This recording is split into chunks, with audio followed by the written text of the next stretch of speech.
سورہ کہف میں ایک شخص کا ذکر آتا ہے جس کے پاس 2 سرسبز باغ تھے اور پھر ایک دن وہ سب تباہ ہو گئے۔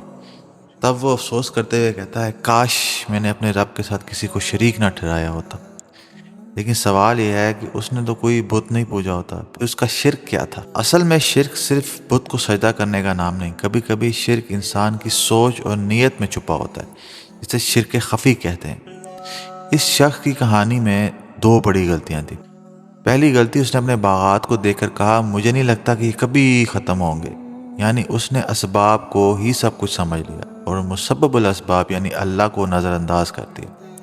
دوسری غلطی، اس کے دل میں انا آ گئی تھی۔ اس نے سمجھا کہ یہ سب اس کی اپنی محنت، عقل اور منصوبہ بندی کا نتیجہ ہے، اور یہی وہ لمحہ ہوتا ہے جب انسان کہنے لگتا ہے کہ میں کما رہا ہوں، میری ڈگری، میرا رزق مجھے دے رہی ہے، میرا بینک بیلنس میری حفاظت کر رہا ہے۔ اسی جگہ انسان غیر محسوس طریقے سے اللہ کی صفات میں ان چیزوں کو شریک کرنے لگتا ہے۔